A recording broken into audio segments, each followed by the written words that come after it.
बोलिए श्री वृंदावन बिहारी लाल की जय। श्री राधा रानी सरकार की जय। श्रीमद् भागवत महापुराण की जय। श्री सद्गुरुदेव भगवान की जय। गौ माता की जय। जय जय श्री राम, राधे। जय जय श्री राम, जय जय श्री राम। निताई गौर हरि बोल।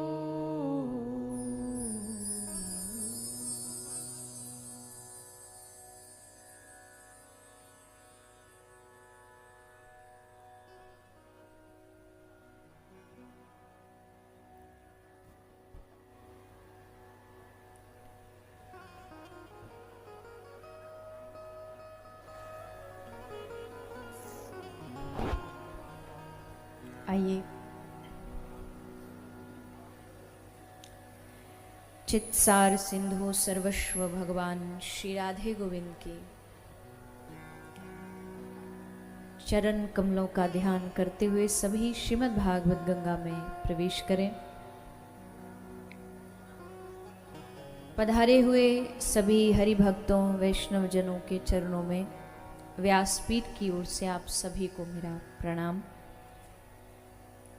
सामने उपस्थित समस्त संत समाज को भी मेरा कोटि कोटि प्रणाम। आज हम सभी कथा के चतुर्थ दिवस में प्रवेश कर रहे हैं। चौथा दिन है भगवान की प्रागट्य की उत्सव की तैयारियां हो चुकी हैं और सभी बड़े भाव और श्रद्धा उल्लास के साथ आज हम सभी लाल जी का प्रागट्य उत्सव मनाने जा रहे हैं। आज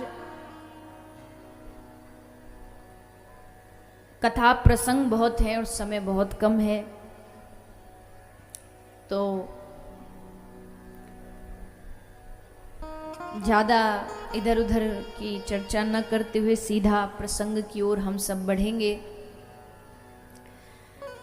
कल जहाँ कथा को विश्राम किया, जिस प्रसंग पर विश्राम किया, और उससे आगे शुकदेव जी क्या राजा परीक्षित को सुना रहे हैं श्रीमद् भागवत के माध्यम से, उसको हम सब जानने का समझने का प्रयास करेंगे। श्री सुखदेव जी गंगा के किनारे, गंगा के घाट पर संतों के सानिध्य में बैठे हैं। संतों का आशीर्वाद प्राप्त करते हुए कथा श्रवण कर रहे हैं, सुन रहे हैं। और भागवत कथा में जैसे जैसे राजा परीक्षित डूबते जा रहे हैं, वैसे ही मरने का जो डर है, मृत्यु का जो भय है, वो दिमाग से, मन से निकलता जा रहा है। जब किसी को कोई अपनी रुचि का काम मिल जाए, जैसे कोई बच्चा हो, वो बच्चा बहुत देर से चिल्ला रहा हो स्कूल से आके, खाना चाहिए, खाना चाहिए, खाना दो, खाना दो। माता कहती है कि मैं बना रही हूँ, जितनी देर बना रही हूँ तू बैठ, मोबाइल पकड़ा देती है कि तू इसमें बैठ के कार्टून देख।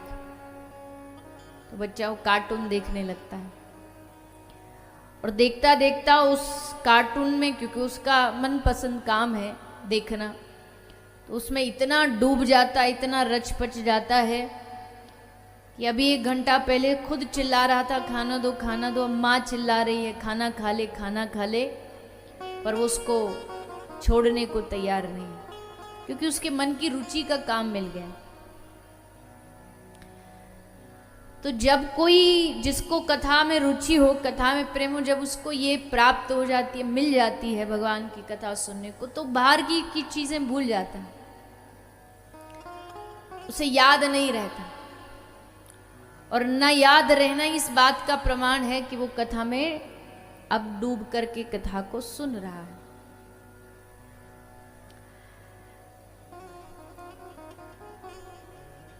तो राजा परीक्षित केवल सुन नहीं रहे बल्कि इस कथा में डूबे हुए हैं।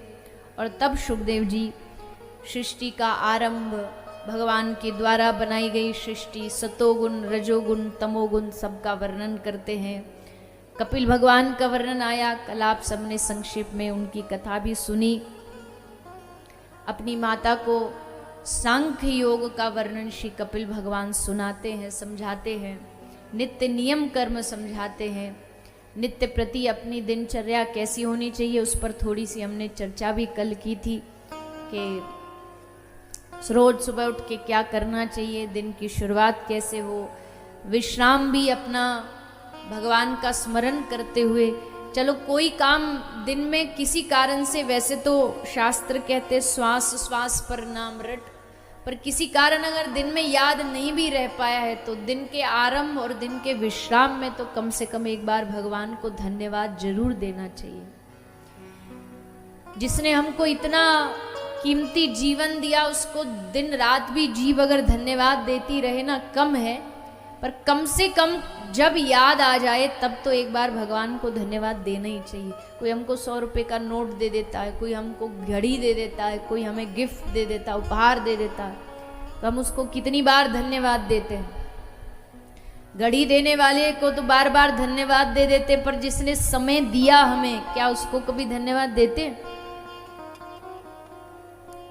उसको भी तो धन्यवाद दीजिए कि उस ऊपर वाले ने, उस परमात्मा ने हमें समय दिया। एक एक समय उसकी दी हुई हम पर बहुत बड़ी देन है,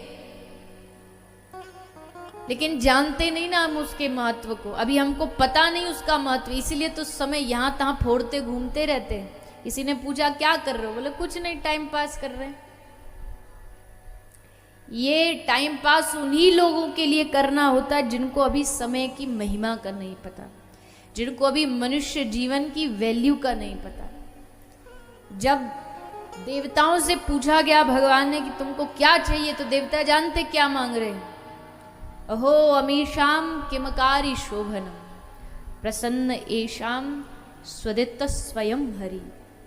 भगवान ने कहा बोलो तुमको क्या चाहिए?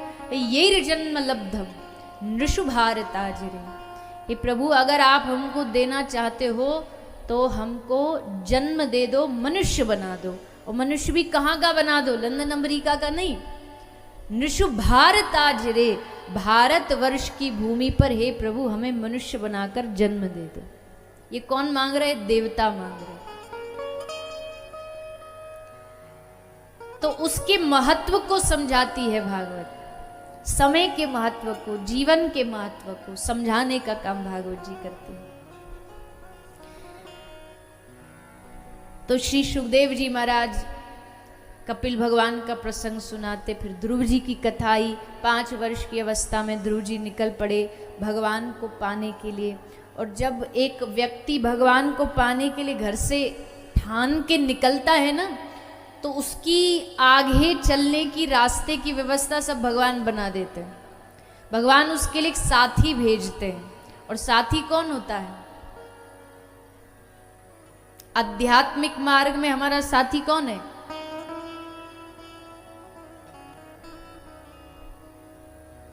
नहीं पता? गुरुर ब्रह्मा गुरुर विष्णु गुरुर्देव महेश्वर। गुरु ही आध्यात्म का साथी है, संगी है। उसी की उंगली पकड़ करके, उसी की बाह पकड़ करके वही साथी तुम्हें भगवान तक लेकर के जाएगा।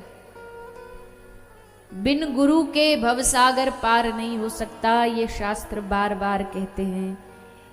इसलिए जब भी भक्ति मार्ग पर चलोगे तो सबसे पहले जरूरी होता है, आवश्यक होता गुरु। इसलिए भगवान से निवेदन करते रहना चाहिए। जिसके जीवन में गुरु नहीं है ना, उसका जीवन एकदम खाली है। गुरु का होना ही जीवन की पूर्णता का प्रमाण है। अब जीवन पूरा हो गया। शास्त्र कह रहे हैं, ये बात मैं नहीं कह रही, कि जब तक आप गुरु नहीं बनाते तब तक आपका जो शरीर है वो शव समान माना जाता है। अभी उसका जन्म ही नहीं हुआ। जन्म उस दिन माना जाता है जिस दिन हम कोई गुरु की शरण में बैठ के उनसे नाम मंत्र ले लेते। समझो आज जन्म हुआ, उससे पहले तो वह ऐसे दिन गए, दिन बीते। तो इसलिए गुरु का होना जीवन में बहुत आवश्यक है। अच्छा, किस किस के गुरु हैं? हाथ उठा के बताइए। अरे वाह, कितने लोग हैं जो गुरु मंत्र का रोज जाप करते हैं? कितने लोग हैं जो गुरु मंत्र का सप्ताह में एक बार जाप करते हैं, वीकली, सैटरडे संडे? अच्छा, कितने ऐसे जिनको गुरु मंत्र ही याद नहीं है? ऐसे भी तो बहुत सारे होंगे। आगे बड़े खुश होके बताते हैं, हमने गुरुजी बनाए थे, बचपन में बना लिए थे, पर अब तो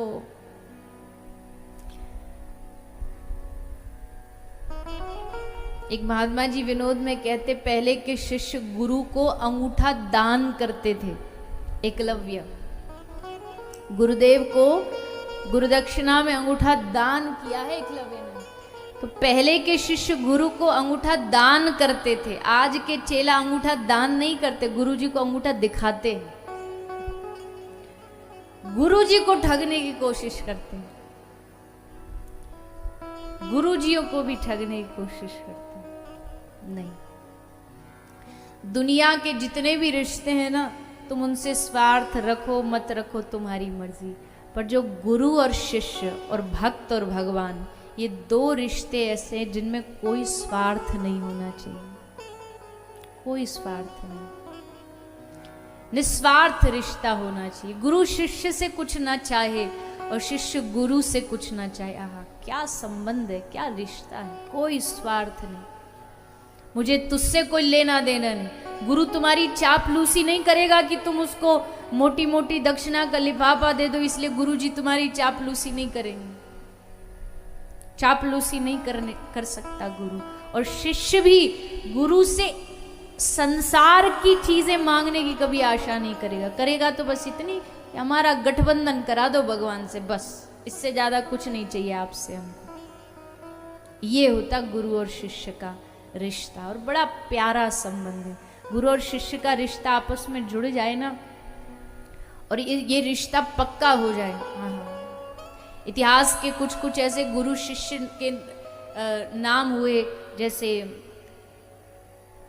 स्वामी विवेकानंद, रामकृष्ण परमहंस। लोग कहते हैं हमको कैसे पता चलेगा हम हमारे योग्य गुरु कौन है, कैसे? अरे भैया, तू पहले योग्य शिष्य बन जा, योग्य गुरु तुझको अपने आप मिल जाएगा। जब नरेंद्र आया था ना पहली बार, नरेंद्र मतलब स्वामी विवेकानंद, पूर्व का नाम इनका नरेंद्र है। जब पहली बार स्वामी रामकृष्ण के पास आके चरणों में हाथ झुका के बैठे ना, तो गुरु ने बिन कहे, बिना पूछे, बिना परिचय, नाम पूछे बोल दिया, नरेंद्र तू आ गया। तो नरेंद्र के एकदम रोंगटे खड़े हो गए कि इनको किसने बताया मैं कौन हूं। लेकिन गुरु शिष्य का एक जन्म का रिश्ता थोड़ी होता है। गुरु ने कहा जा धर्म का प्रचार कर। स्वामी जी ने कहा गुरुदेव मैं धर्म का प्रचार, मैं कैसे, कहां?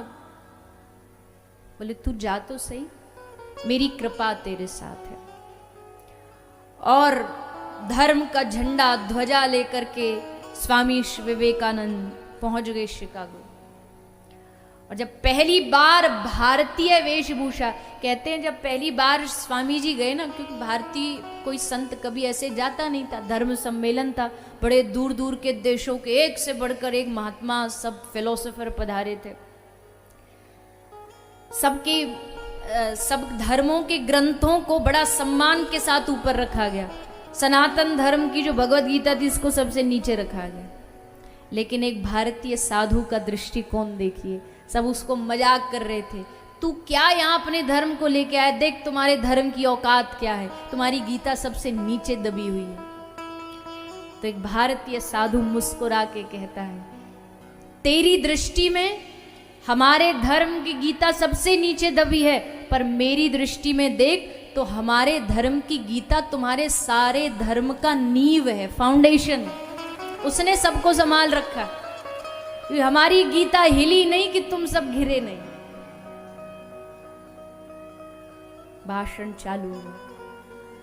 उस भारतीय सन्यासी ने एक शब्द बोला जिस पर पूरे सभागार में 10 मिनट तक तालियां बजती रही। एक ही शब्द पर। एक तो चेहरे पर तेज, शब्द में ओज, और पहला वो शब्द जो भारतीय संस्कृति सिखाती है, वसुधैव कुटुंबकम। पहला शब्द उन्होंने बस इतना बोला, my dear brothers and sisters. बस इसी बात पे तालियां गूंज उठी कि पहला कोई साधु आया जिसने सारी सभा को अपना भाई और बहन कह करके संबोधित किया। और फिर तो महाराज ऐसा आज भी जाओ, आज तो सबके पास ये है ना फोन, देखो सुनो जा करके यूट्यूब पर स्वामी विवेकानंद का पहला भाषण। और अचंबा क्या हुआ? अचंबा ये हुआ कि जब स्वामी जी भाषण दे रहे थे, एक अंग्रेजी महिला उनका स्केच बना रही थी। उनका स्केच बनाया और बाद में फिर देने गई तो स्वामी जी ने उसको पकड़ा और पकड़ा, देखा वाह बड़ा सुंदर हमारा पोर्ट्रेट बनाया, हूबहू आंख नाक सब कुछ ऐसा। पर ये क्या? ये चित्र के पीछे तो कुछ एक हाथ जैसा कुछ बना हुआ है। तो स्वामी जी ने बड़ी उत्सुकता से उस महिला से पूछा, ये क्या है? तो उस महिला ने कहा कि जो मुझे दिखा सो मैंने बना दिया, मुझे हाथ दिखा तो मैंने बना दिया। बस इतना सुना, स्वामी विवेकानंद की आंख से आंसू आ गए। ये क्या हुआ? बोले किसी की याद आ गई। किसकी? बोले इस तेरे चित्र को देख करके मैं समझ गया कि ये हाथ और किसी का नहीं, ये हाथ मेरे सद्गुरुदेव स्वामी रामकृष्ण परमहंस का। ये कृपा का हाथ है। गुरु की कृपा का हाथ कभी शिष्य का साथ नहीं छोड़ता। तुम जहां जाओगे, जिस कोने में जाओगे, गुरु की कृपा पीछे पीछे जाएगी।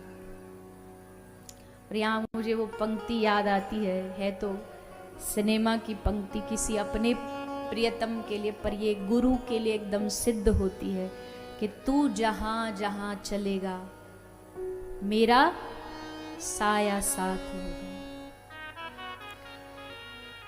चलता भले शिष्य हो पर ऊर्जा होती है गुरु की। कदम भले शिष्य के हो पर शक्ति होती है गुरु की। सारी धरती को भी कागज बना लिया जाए, समुद्र को स्याही बना लिया जाए, तो गुरु की महिमा को लिख नहीं सकते। और उसमें भी जब कोई एक ऐसा गुरु मिल जाए ना जो तुम पर गर्व करने लग जाए, जो सीना तान करके गर्व से कहे कि तुम मेरा चेला है, तुम मेरा शिष्य है, ऐसा सद्गुरु बड़े भाग्य से मिलता, बड़ी कृपा से मिलता है। और गुरु कृपा ही होती है इंसान को जो फिसलने से बचाती है। गुरु कभी पथ भ्रष्ट नहीं होने देगा, कभी नहीं, हमेशा संभालेगा। स्वामी विवेकानंद को क्या कम प्रयास किया गया पथ भ्रष्ट करने के लिए? जब लोगों ने देखा इसकी ख्याति बढ़ रही है, नौजवान थे, सुंदर थे, एक नारी को भेज दिया कि जाओ और जाकर के इनसे कहो कि तुम्हारा संग करना चाहती हो, और उसका लाइव टेलीकास्ट चालू कर दिया सीधा। वो गई और जाकर के उसने स्वामी जी से कहा कि आप बहुत दिखने में सुंदर हैं, युवा हैं, मैं चाहती हूं आप मेरा संग करो तो मेरे घर आपके माध्यम से आपके जैसा बेटा पैदा। लाइव चल रहा था, टीवी पर प्रसारित हो रहा था, रेडियो पर, सब बोले अब गया ये। स्वामी जी ने कहा कि अच्छा, आपकी इच्छा जरूर पूरी होगी। अब जैसे ही बोला इच्छा तो अब लोग और खुश हो गए कि अब तो ये फिसल गया, अब तो इसका सारी दुनिया में हो गया काम। लेकिन गुरु कृपा ऐसे फिसलने थोड़ी देती है। स्वामी जी ने कहा कि आपकी इच्छा जरूर पूरी होगी, आपको मेरे जैसा बेटा चाहिए ना, मेरे जैसा पुत्र चाहिए, तो अब आप मेरा संग करोगी, फिर 9 महीना गर्भ धारण, फिर बेटा, इतना लंबा चौड़ा प्रोसेस क्यों करती हो? माते मैं तुम्हारी इच्छा आज ही पूरी करता हूं, तुम मेरी मां, मैं तुम्हारा पुत्र, तुम्हारी इच्छा पूरी। सबके मुंह लटक गए, सबके मुंह लटक गए कि हम तो जो सोचे थे, जो चाहे थे, कुछ हुआ नहीं। गुरु कृपा कभी पथ भ्रष्ट होने नहीं देती। इसलिए संसार दावा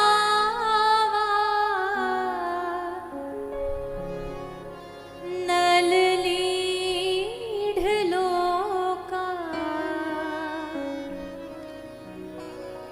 त्राणाय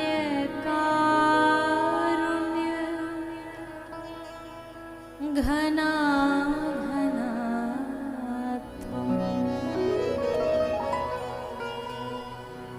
प्राप्तस्य कल्याण गुणार्णवश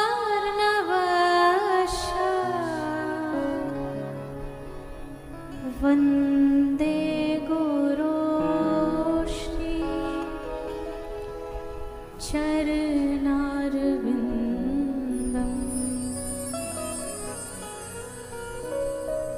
वन्दे गुरो श्री चरणारविन्दम्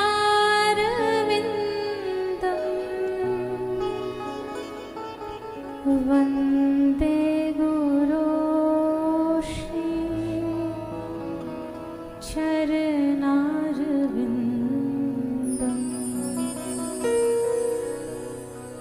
वन्दे गुरो श्री चरणारविन्दम्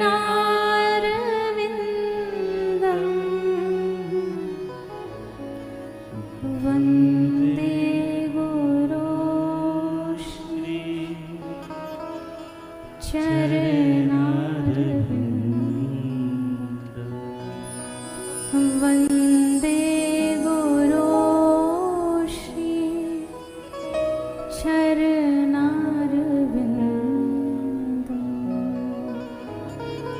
वन्दे गुरो श्री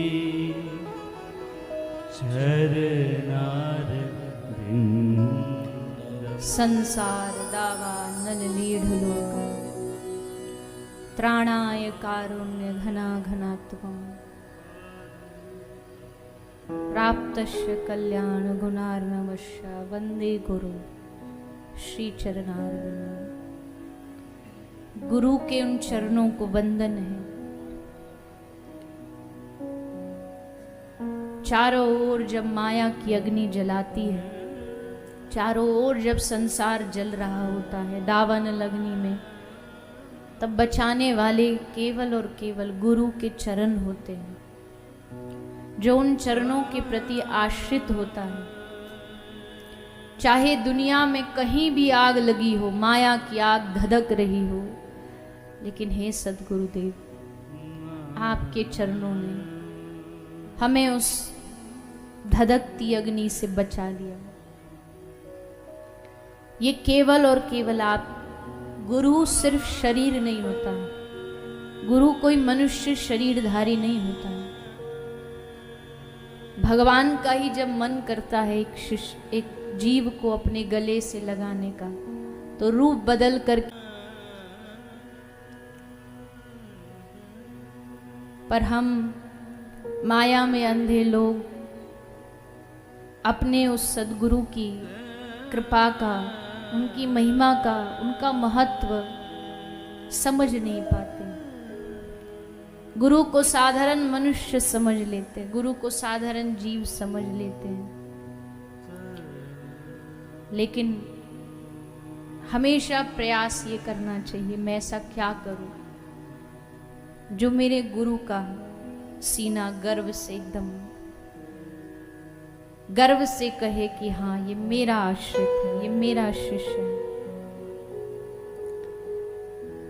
तुम पर गर्व करने वाला कोई गुरु प्राप्त हो जाए बस, फिर भगवान भी ज्यादा समय दूर नहीं रह पाते।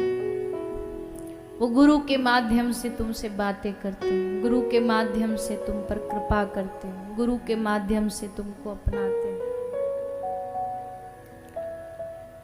भगवान से सबको निवेदन करना चाहिए, हे प्रभु आप मिलो न मिलो, पर अपनी कृपा करके हमारे जीवन में कोई सच्चा सद्गुरु जरूर दे दो, कोई ऐसा रास्ता जरूर दिखा दो जिनकी शरण, जिनके चरणों को पकड़ करके हम आप तक पहुंच सके। और गुरु कर सकता है।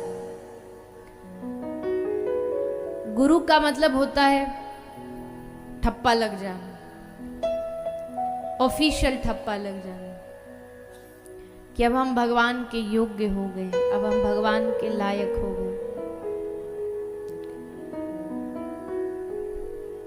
तो इतिहास भरा पड़ा है गुरु और शिष्य की महिमा का। मीरा क्या कम भक्त थी ठाकुर जी की?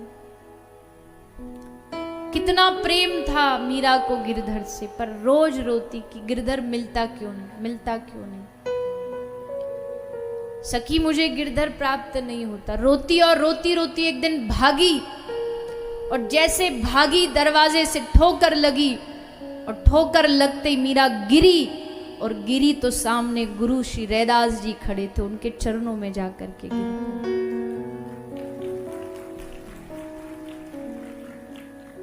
और बस उन चरणों को देख के मीरा समझ गई कि यही है,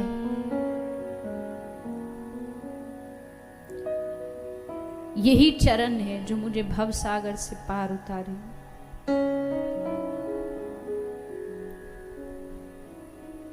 सच्चा आश्रय उस दिन होगा गुरु का, जिस दिन उनके चरणों से ही नजर ना हटे, उनके चरणों पे जाके दृष्टि अटक जाए और ये भरोसा हो जाए।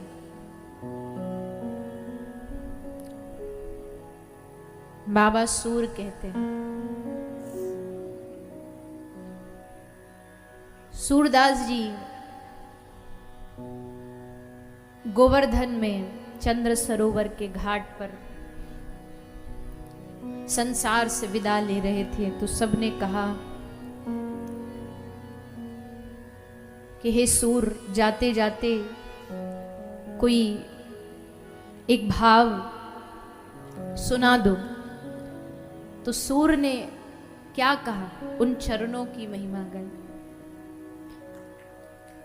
दृढ़ इन चरणन केरो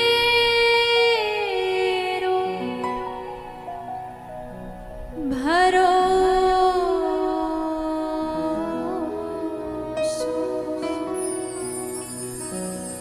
दृढ़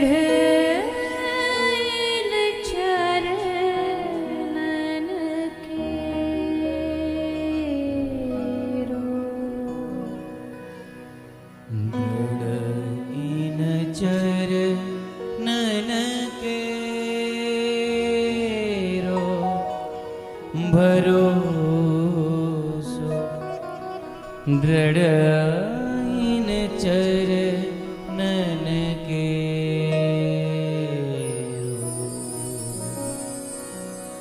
श्री वल्लभ नख चंद्र छटा बिनु, श्री वल्लभ नख चंद्र छटा बिनु, सब जग माझ अंधेरो भरोसो,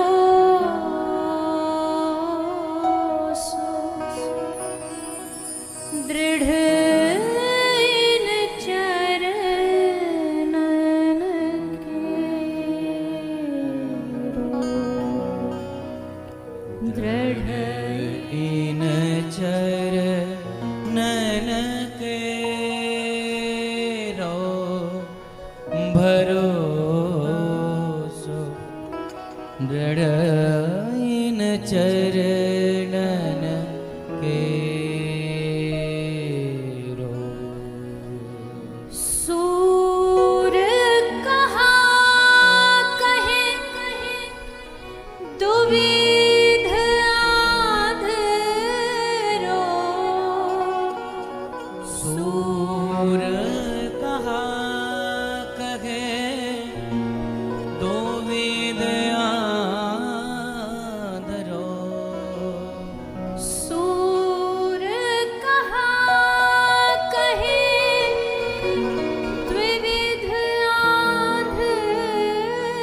कहे द्विवेदया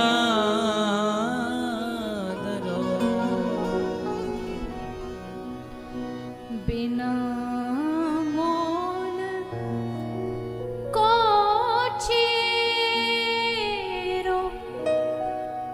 भरोसो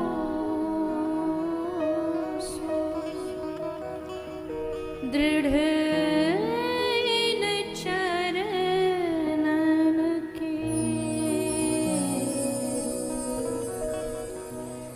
दृढ़ इन चरणन केरो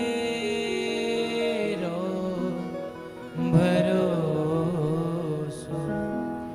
दृढ़ इन चरणन के।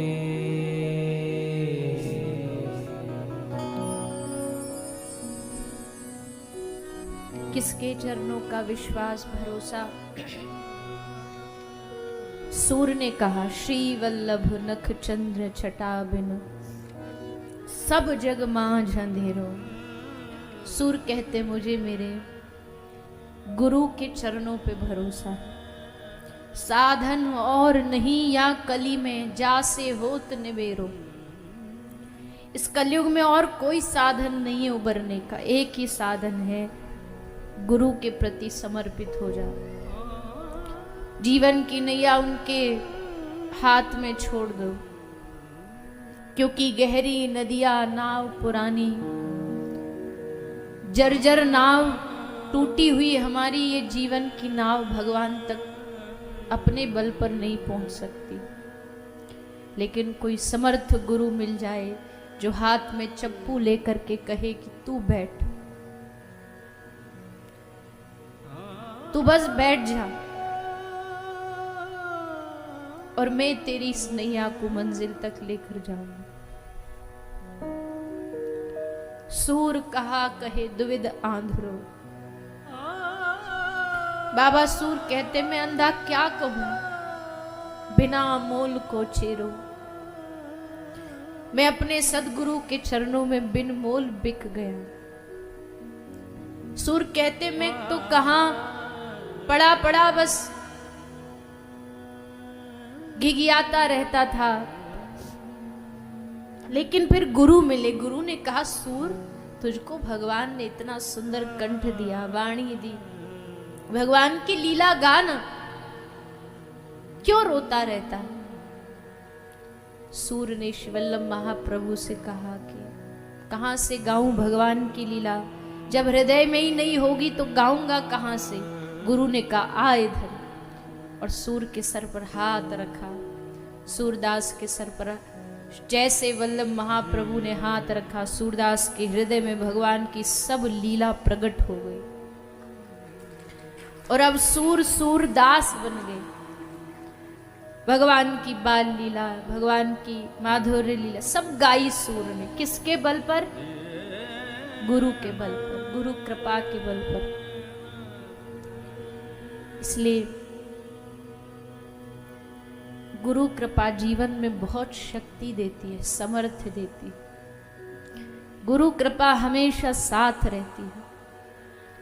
गुरु शरीर से रहे न रहे, लेकिन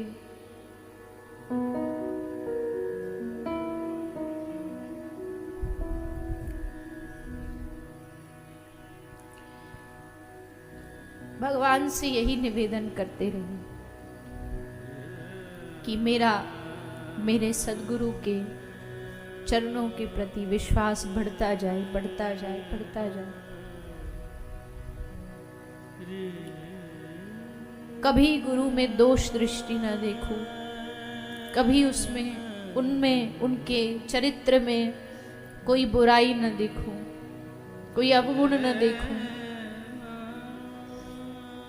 अवगुण देखने तो अपने देखो ना, कितने अवगुणों से भरे हुए। गुरु में क्या अवगुण देखना, गुरु में क्या दोष देखना। गुरु ने तो अपने जीवन का सारा खजाना निकाल करके मंत्र के रूप में तुमको कान में दे दिया। इससे ज्यादा क्या मांगे गुरु से। एक गुरु अपने जीवन का सारा तप, सारा बल एक शिष्य को कान में मंत्र के रूप में प्रदान कर देता है। पर अभागे हैं हम लोग, उस गुरु का दिया इतना कीमती तोहफा, अनमोल तोहफा निभा नहीं पाते हैं, जी नहीं पाते हैं। गुरु के उस आज्ञा को मान नहीं पाते हम। एक गुरु क्या चाहता है हमसे? यही तो चाह रहा है कि तू भगवान का नाम जाप कर, नाम स्मरण कर। लेकिन माया में फंसा ही अंधा जीव अपने गुरु के वाक्यों को अनसुना कर देता है, अनदेखा कर देता है। हरि रूठे गुरु ठौर है, पर गुरु रूठे नहीं ठौर। हरि रूठ जाएंगे तो गुरु अपने पास बुला लेंगे, कोई बात नहीं, हम दोनों मिलके हरि को, भगवान को मना लेंगे। हरि रूठ जाए तो गुरु के पास ठौर है, पर अगर गुरु रूठ गया तो हरि भगवान हमारा मुंह तक नहीं देखेंगे। चला जाए यहां से, तू मेरे सामने आने के योग्य नहीं है, तूने अपने गुरु को नाराज किया। इसलिए कोई ऐसा काम ना करे जिससे हमारी गुरु की दृष्टि, गुरु को अपनी नजरें झुकानी पड़ जाए, गुरु को दृष्टि झुकानी पड़ जाए।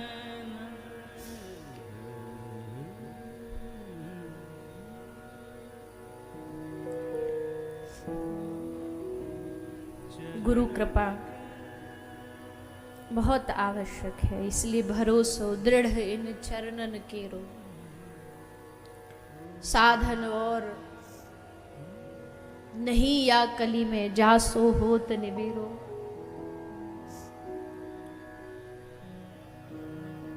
मैं बार बार ये बात कहती हूं और ये बात कोई झूठी नहीं है। एक चींटी को यहां से अगर किसी दूसरे शहर, दिल्ली, बंबई, कलकत्ता जाना है तो चींटी अपने बल से नहीं जा सकती। अपने बल से जाने के लिए निकलेगी तो रास्ते में कईयों बार मरेगी, दबेगी। लेकिन वही चींटी कोई कहीं दूसरे शहर जा रहा हो, उसके शरीर पे चढ़ जाए, उसके कपड़ों में चढ़ जाए, तो बड़ी आसानी से वो चींटी दूसरे शहर पहुंच सकती है। ठीक वैसे ही हम भगवान को पाना तो चाहते हैं, पर इतना लंबा रास्ता, पता नहीं कितने जन्म लग जाएंगे उन तक पहुंचने में। लेकिन वहीं कोई सदगुरु के चरणों से चिपक जाए, चरणों को लिपट जाए कि ये नहीं छोड़ेंगे, तो बिना कोई मेहनत, बिना कोई परिश्रम गुरु उसको उठा करके भगवान तक पहुंचा देगा। इसलिए गुरु की महिमा को जिन जिन ने, आप सबने हाथ खड़े किए, सबके गुरु हैं। जितना सम्मान, जितना प्रेम दे सकते हो दीजिए अपने अपने गुरु को।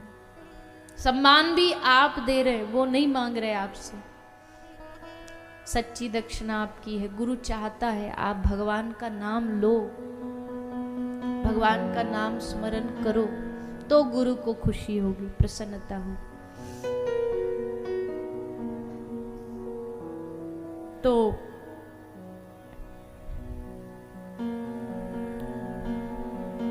ध्रुव जी महाराज, नारद जी मिल गए गुरु रूप में। नारद ने कहा, बेटा कहाँ जा रहा है? ध्रुव बोले, भगवान को पाने जा रहा हूं।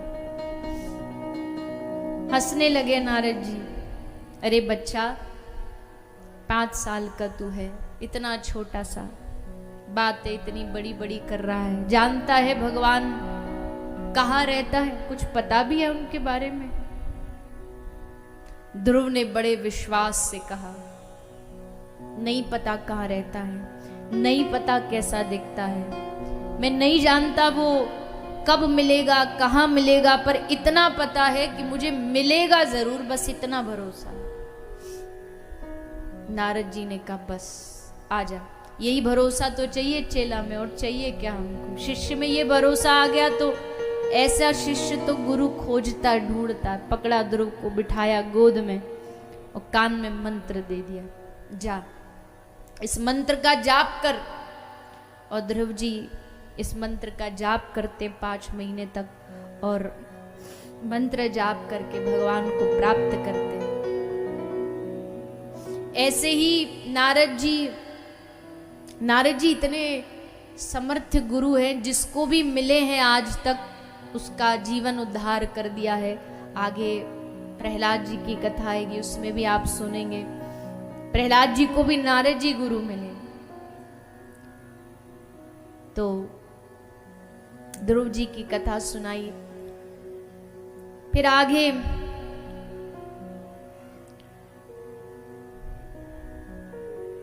देखो, मैंने कहा था आज कथा प्रसंग बहुत है, मैं इधर उधर नहीं भटकूंगी, सीधा प्रसंग पे जाऊंगी।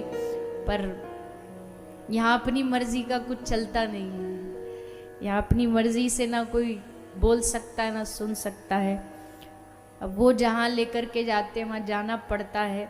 तो और मुझे लगता है, देखो मैं बार बार कहती हूँ, प्रसंग तो लगभग सब जानते ही हैं, पर भागवत कथा सुनने का मतलब है कि हृदय में हमारे कुछ भाव उत्पन्न हो भगवान के प्रति, गुरु के प्रति। वो उत्पन्न हो गए तो भागवत जी का फल हमें प्राप्त हो जाता है। तो श्री सुखदेव जी महाराज आगे श्री जड़ भरत जी की कथा सुनाते, जिनके नाम से देश का नाम भारत पड़ा। राजा भरत नरकों का वर्णन सुनाते हैं। नरक और कुछ नहीं है, हमारे अपने कर्मों का विधान है। जो कर्म हम कर रहे हैं उसका फल, उसका परिणाम हमें भोगना पड़ता है। अच्छे कर्म करेंगे तो अच्छा परिणाम मिलता है, उसे स्वर्ग बोल देते हैं। और जो बुरा कर्म करता उसे बुरा परिणाम मिलता, उसको नरक बोल देते हैं। तो ये नरक और स्वर्ग कोई मनगढ़ंत बातें तो है नहीं। जैसे संसार में जो सरकार होती है उसके कुछ संविधान के नियम होते हैं, जो उनको तोड़ता है उसके लिए फिर एक जेल बनाई जाती है, वहां दंड दिया जाता है। वैसे ही प्रकृति के साथ जो खिलवाड़ करता है फिर उनको नरकों का विधान बताया है। रौरव नरक, कुंभीपाक नरक, सूचिमुख नरक, कालसूत्र नरक, तामिश्र नरक, अंधतामिश्र नरक, ये सब नरक हैं। जो जो जीव जो जो गलतियां करता है, अब वो सब तो मैं यहाँ बता नहीं सकती। 28 प्रकार के नरक है। सबके घर में भागवत जी होगी तो उनको घर जा कर के पढ़िए। सबको पढ़ना चाहिए, और कुछ पढ़ो ना पढ़ो, पर ये नरकों वाला तो सबको ही पढ़ना चाहिए। क्योंकि नरकों वाला पढ़ लोगे ना तो फिर गलत काम करने से मन 100 बार डरेगा कि नहीं भैया ये नहीं करना, नहीं तो खतरा हो जाएगा सब। तो इनसे बचिए। यहाँ तक कि भागवत जी में लिखा है, तुम कोई छोटे मोटे मच्छर को भी मारोगे तो उसके लिए भी नरकों का विधान है। मच्छर मारने वाले सावधान हो जाए, नरक में जाना पड़ेगा। सावधान रहें इसके लिए। अपने बचाव के लिए अगर आप कुछ करना चाहते हैं तो आप कर सकते हैं कि भैया कोई हमको बीमारी ना हो उसके लिए। पर कई लोग को बेफजूल की आदत होती है, वो बैठे बैठे वो टाइम पास करने कोई मच्छर मारते रहते हैं, तो ये सब ठीक नहीं है। भगवान का भक्त तो दयालु होता है, वो किसी को कष्ट नहीं दे सकता, कभी नहीं दे सकता, किसी जीव जंतु को नहीं मार सकता। अजी कर्मों का सबसे बड़ा कोई विधान देखना तो पितामह भीष्म सरीखे को देखो, 6 महीना बाणों पर पड़े रहे और भगवान से कह रहे प्रभु मैंने अपने 99 जन्म पिछले देख लिए, मैंने तो कुछ गलत काम किया ही नहीं, कुछ ऐसा गलत हुआ ही नहीं मेरे से, फिर ये विधान मेरे साथ क्यों? तो भगवान ने कहा कि प्रभु आपने 99 तो देख लिए पर 100वां नहीं देखा। उस 100वें जन्म में आपने कीड़ी को लेकर के कांटे पर डाल दिया था खेल खेल में, अपने खेल के।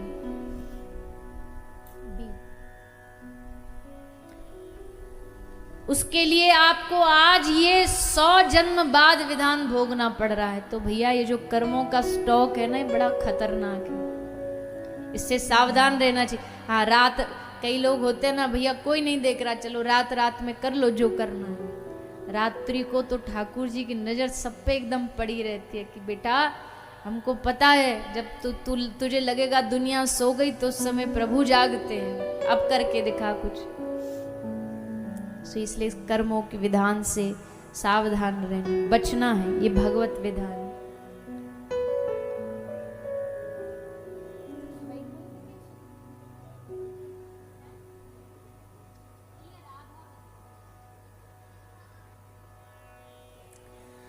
तो नरकों का वर्णन सुनाया। अब फिर सोचा कि लोग डर भी जाएंगे नरकों का नाम सुन के, तो समाधान भी साथ साथ में बता दिया। समाधान क्या है? भगवान का नाम। मान लो किसी से पाप हो गया, गलतियां तो भैया सबसे हो जाती हैं, ऐसा तो मानव तो गलतियों का पुंज है। हो गई गलती तो अब अगर तुमसे कोई पाप बन गया है तो उसको एकमात्र भगवान का नाम उद्धार करेगा। क्या होता नाम से? अजामिल की कथा सुनाई। कान्य कुब्जीय ब्राह्मण था अजामिल। एक दासी के संसर्ग में आने से उसका जीवन दूषित हो गया, चरित्र बदल गया। गांव में कुछ साधु आए थे, सबसे पूछे थे भैया इस गांव में सबसे अच्छा वैष्णव कौन है, भक्त कौन है जिसके घर हम भोजन कर दें। तो करीब परिहास का ही दुष्ट ने पठाए साधु। परिहास मतलब मजाक करते हुए किसी गांव वालों ने बोल दिया, महाराज जी एक काम करो, इस गांव में तो एक ही भक्त है बड़ा पक्का वाला अजामिल, उसके घर जाओ, खूब सेवा करेगा आपकी। हंसी मजाक के लिए। कई लोग होते हैं ना, उनको पता नहीं साधुओं से कुछ जन्मजात ही चिढ़ होती है, ईर्ष्या होती है बेफालतू में। कहीं साधु को अच्छा खाता देख ले, अच्छा पहनता देख ले, या साधु को थोड़ा बहुत कोई फैसिलिटी देख ले ना, तो उनको पेट में पानी नहीं पचता। अरे साधुओं को इसकी क्या जरूरत है, साधुओं को गाड़ी में बैठने की क्या जरूरत है। जिस दिन साधु का महत्व समझ गए ना, उस दिन जो साधु का महत्व जानता है वो ये कहेगा कि इस दुनिया का अगर सबसे ज्यादा सुख किसी को मिलना चाहिए तो एक संत को मिलना चाहिए, क्योंकि उसकी वजह से हम जीवित हैं, उनकी वजह से हम जिंदा है। जो ये चाहते हैं ना कि साधु तो एकदम कोई सुख सुविधा मिले ही ना, वो भी साधु का महत्व नहीं समझे। जो साधु का महत्व जानेगा वो कहेगा मेरा जो सुख है ना प्रभु वो साधु के भाग्य में दे दो। ये मौज में रहना चाहिए, मैं रहूं या ना रहूं, इसकी मौज बनी रहनी चाहिए, क्योंकि ये है तो हम। तो कुछ ऐसे गांव में थे, उन्होंने भेज दिया। उनको लगा अजामिल सेवा करेगा नहीं तो साधु नाराज होके श्राप दे के उसको भस्म कर देंगे, मर जाएगा। पर हुआ उल्टा। साधु तो संत हृदय नवनीत समाना, मक्खन जैसा हृदय होता साधु का। अजामिल ने कहा कि मैं तुमको निकलो यहाँ से, आए यहाँ पर भोजन करने, दक्षिणा और मांग रहे हो, जाओ यहाँ से, तुम्हारा लोटा सोटा कमंडल छीना नहीं मैंने, यही दक्षिणा एक चोर के घर में सुरक्षित खड़े हो, इससे बड़ी क्या दक्षिणा होगी। साधु ने कहा नहीं बेटा, तेरे घर का नाच खाया हमने, तेरा उद्धार तो करेंगे, कल्याण तो करेंगे, चल एक काम कर, दक्षिणा में ये दे दे, अपने बेटे का नाम नारायण रख देना। इतनी सी बात तो मान लेगा? चलो ठीक है आप कह रहे तो कर दूंगा। चले गए साधु, जीवन बदल गया।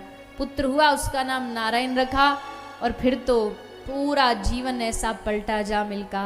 खाते नारायण, सोते नारायण, जगते नारायण, चलते नारायण, बैठे नारायण नारायण नारायण नारायण नारायण। और अंत समय आया, यमदूतों ने प्राण खींचे तो दोनों हाथ उठा के चीखा, हे नारायण मेरी रक्षा करो, हे नारायण मुझे बचा लो। तुरंत भगवान के दूत प्रकट हो गए। यमदूतों से कहा खबरदार इसको छुआ तो इसने हमारे आराध्य का, हमारे स्वामी का नाम लिया है। तुम्हारे स्वामी का नहीं, अपने बेटे का नाम लिया। तो दूतों ने कहा हमारे स्वामी बड़े दयालु हैं, जगत में चाहे कोई किसी का नाम कहे, पर जब भी कोई कृष्ण बोलेगा ना तो एक बार तो उसकी नजर पड़ेगी कोई मुझे बुला रहा, और बस उसकी नजर पड़ी नहीं कि काम बना नहीं। अब देखो, अब यहाँ कोई एक ही नाम के दो लोग हो, अब जैसे हमारे बंटी भैया, बंटी दो हो यहाँ पर, दो क्या और भी बहुत सारे होंगे। अब मान लो 3 भी हो, 4 भी हो, और मैं कहूँ नाम ये कोई भी पुकारे बंटी जी, तो सब रे बंटी जी पीछे मुड़ के देखेंगे कि नहीं देखेंगे? बोलिए ना हाँ के ना, कि भाई हमको पुकारा जा रहा है, और पीछे देखेंगे तो उन पर नजर भी पड़ेगी। अब अगर हमने किसी को भी राम श्याम घनश्याम जो भी पुकारा, तो एक बार तो भगवान मुड़ के देखेंगे भी कौन बुला रहा है, और जैसे मुड़ के उन्होंने देखा, उनकी नजर पड़ी, बस बन गया काम इतने में। तो इसीलिए कह रहे हैं, जो लोग कहते हैं ना राम नाम जो भाव से नहीं लेते उनका बेकार है लेना, बिल्कुल बेकार नहीं है। शास्त्र प्रमाण दे रहा है, तुम राम नाम कैसे भी लो, आड़ा लो, टेढ़ा लो, गुस्से में लो, सोते हुए लो, पड़ोसी का नाम लो, जिसका नाम लो, पर राम नाम का तुमको फल मिलेगा ही मिलेगा। जो राम नाम के बोलने से मिलता वो मिलेगा। मन नहीं लग रहा तो भी लो, मन लग रहा तो भी लो, गुस्सा आ रहा तो भी लो, क्या फर्क पड़ता मन नहीं लग रहा तो। इसी भरोसे बैठे रहोगे क्या, जिस दिन मन लगेगा उसी दिन भजेंगे? कब मन लगना, कभी नहीं लगेगा, आज ही लो, लगे ना लगे मन, बस तुम लेते रहो। उसका उदाहरण है अजामिल। अजामिल पर भगवान ने कृपा की, आगे वृत्तासुर पर कृपा की, और फिर 7वें स्कंध में भगवान के एक और भक्त का चरित्र है। कौन से भक्त हैं? श्री प्रहलाद जी महाराज। भगवान के भक्तों की भी कोई कमी नहीं, एक से बढ़कर एक भगवान के भक्त हैं, और इन्हीं भक्तों ने भगवान को भक्त वत्सल बनाया है। भक्तन पाछे यूं फिरे जो बछड़ा संग गाय। भगवान अपने भक्तों के पीछे पीछे ऐसे फिरते हैं जैसे बछड़ा के पीछे पीछे गैया फिरती है। सब एक भक्त बुला ले तो सबरे वैभव को ठोकर मार के उसके पीछे पीछे आ जाएंगे। उपहार लेकर था खड़ा पर वैभव तुम्हारा देख के एकदम घबरा गया। अरे सोने की द्वारिका के महल वाले को क्या देगा, चावल? दबा ली पोटली, छुपा ली। पर तुमने भूखे से तुम खाने लगे, जैसे कोई भूखे को रोटी मिल जाए ना, ऐसे भगवान उस तंदुल की गठरी को छीन के खा रहे हैं। ऐसे भक्त वत्सल भगवान। निर्दोष बलि से दान ले, 2 पग में पृथ्वी नाप ली, वरदान देकर ये बड़ा। राजा हूं तुम, मैं दास हूं, पहरा मैं दूंगा द्वार पर। पहरेदार बन गए। अभी आप सुनेंगे आगे कथा वामन भगवान की। बॉडीगार्ड बन गए। बताओ, कोई दुनिया का मालिक ऐसा है जो अपने ड्राइवर को कहे कि तू बैठ पीछे, तू मालिक बन के बैठ, मैं चलाऊंगा तेरे लिए गाड़ी। पर यहाँ भगवान अर्जुन को कह रहे तू पीछे बैठ, हम बैठेंगे ड्राइवर वाली सीट पर, रथ हम हाँकेंगे। तो कभी रजवाड़ा बन गए, कभी दास बन गए, कभी ड्राइवर बन गए, कभी बॉडीगार्ड बन गए। जो बनाना वो बना लो, सब तैयार हैं ठाकुर जी। तो ऐसे भक्त वत्सल भगवान आज वैकुंठ छोड़ के क्या बन के आए जानते हो? नरसिंह भगवान। न ये पता कि मानव है, न ये पता कि पशु है, क्योंकि हिरण्यकशिपु ने मांगा था न नर से, न पशु से, न ब्रह्मा की बनाई किसी सृष्टि से मरूं। तो भगवान ने कहा ले बेटा, हम एक विचित्री रूप धारण करेंगे तेरे लिए। तो खुद कंफ्यूज हो जाएगा कि ये कौन सी बला सामने दिख रही है, ये मानव है कि पशु है।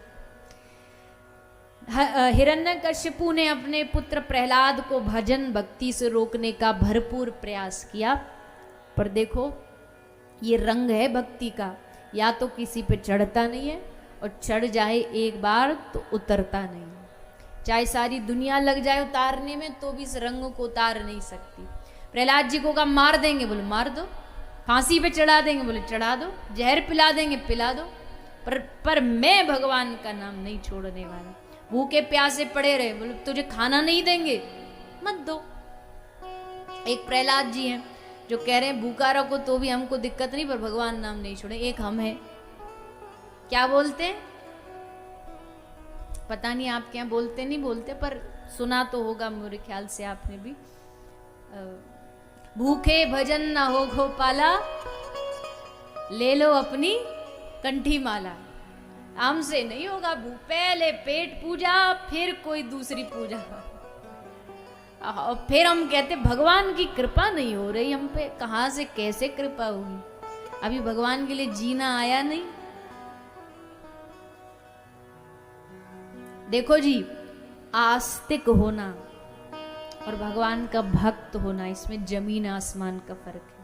आस्तिक तो कोई भी हो सकता है, भगवान को मानते हैं, बस एक मानना और एक उनके लिए जीना, दोनों में बहुत फर्क है।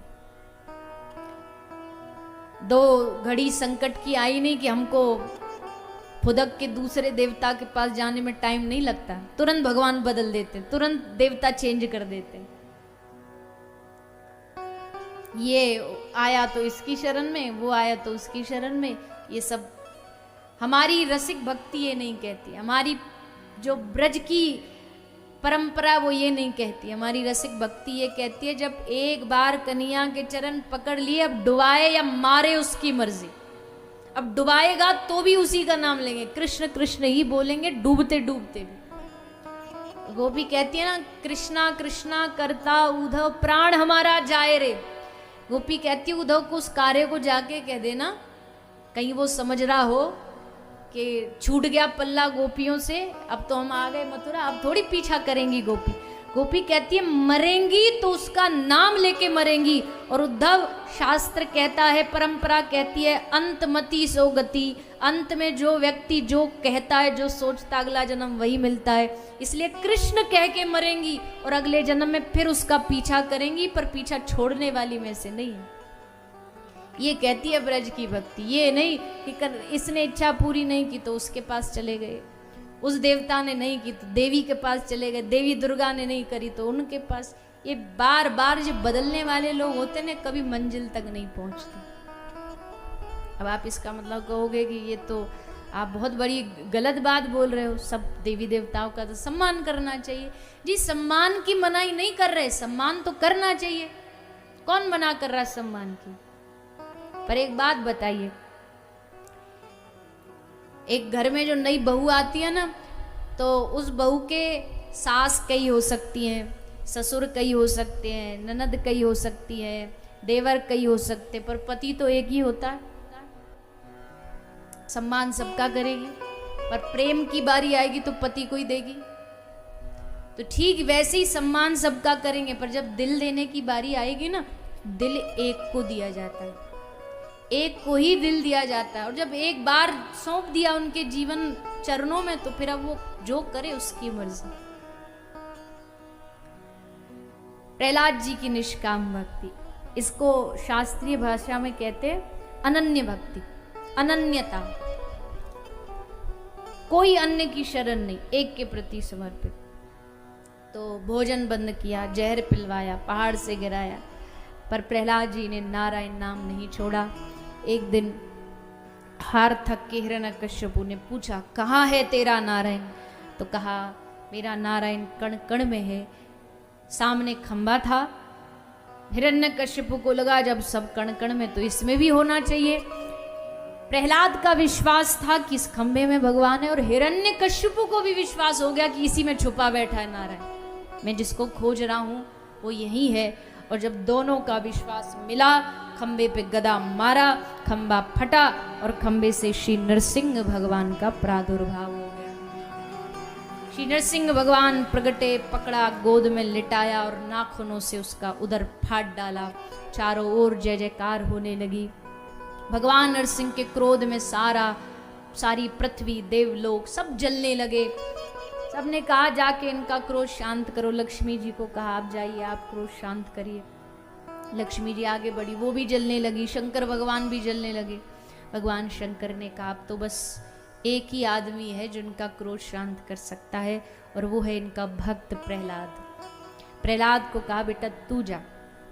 तो प्रहलाद जी गए, और जैसे प्रहलाद जी को भगवान नरसिंह ने देखा, गोद में बिठाया, बड़ा लाड़ दुलार प्यार किया, वरदान मांगने के लिए कहा, मांगो क्या चाहिए।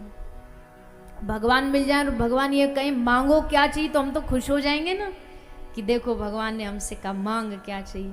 प्रहलाद जी उदास हो गए। प्रहलाद जी ने कहा, प्रभु मेरी भक्ति में कोई कमी रह गई क्या, जो आप मुझसे ये कह रहे हो मांग क्या चाहिए? इसका मतलब आपको लगता भी मेरे मन में कोई इच्छाएं बाकी हैं, मेरी भक्ति सफल नहीं है। आप कह रहे हो मांग, पर मेरी भक्ति कोई मांग वाली भक्ति नहीं है, केवल निष्काम भक्ति। भगवान ने आशीर्वाद दिया। कथा तो बहुत सुंदर है, प्यारी है, पर थोड़ा समय का ध्यान रखते हुए आगे भी बहुत प्रसंग शेष है।